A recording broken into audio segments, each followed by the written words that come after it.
سورۃ البقرہ 2 آیات نمبر 4 پارہ 1 پارہ رکوع 1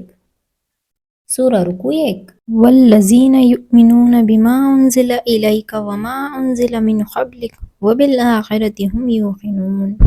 اور جو اس وحی پر ایمان لاتے ہیں جو آپ پر اتاری گئی اور اس پر بھی جو آپ سے پہلے اتاری گئی، اور آخرت پر وہ مکمل یقین رکھتے ہیں، یعنی اس بات پر ایمان رکھتے ہیں کہ جو وحی حضور اکرم صلی اللہ علیہ وسلم پر اتاری گئی وہ بھی بالکل سچی ہے،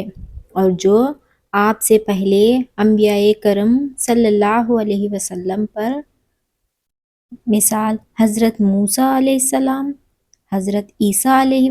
السلام وغیرہ پر نازل کی گئی تھی، وہ بھی بالکل سچی تھی، اگرچہ بعد میں لوگوں نے اسے ٹھیک ٹھیک محفوظ نہ رکھا بلکہ اس میں تحریف کر دی۔ اس آیات میں اس طرح بھی اشارہ کر دیا گیا کہ وحی کا سلسلہ حضور اکرم صلی اللہ علیہ وسلم پر ختم ہو گیا۔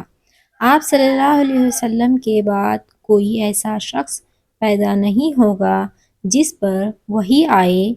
یا اسے پیغمبر بنایا جائے، کیونکہ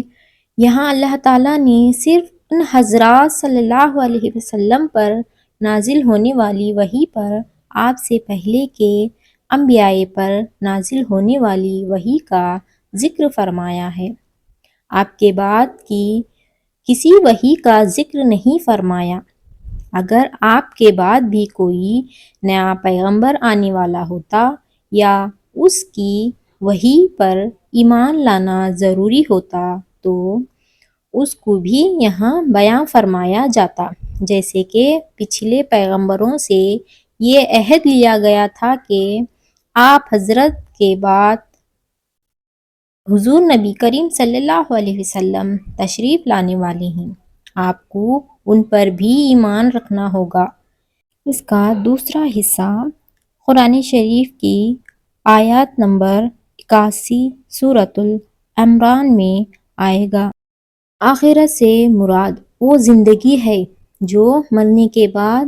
حاصل ہوگی اور جو ہمیشہ کے لیے ہوگی، اور اس میں ہر بندے کو دنیا میں کیے ہوئے اعمال کا حساب دینا ہوگا، اور اسی کی بنیاد پر یہ فیصلہ ہوگا کہ وہ جنت میں جائے گا یا جہنم میں۔ اگرچہ یہ آخرت بھی غیب یعنی اندیکھی چیزوں میں شامل ہے جس پر ایمان لانے کا ذکر سب سے پہلے کیا گیا تھا، لیکن آخرت میں اسے علیحدہ کر کے خصوصی اہمیت کے ساتھ ذکر کیا گیا ہے۔ شاید اس کی وجہ یہ ہے کہ آخرت کا عقیدہ ہی در حقیقت انسان کی سوچ اور اس کی عملی زندگی کو صحیح راستے پر رکھتا ہے۔ جو انسان یہ یقین رکھتا ہو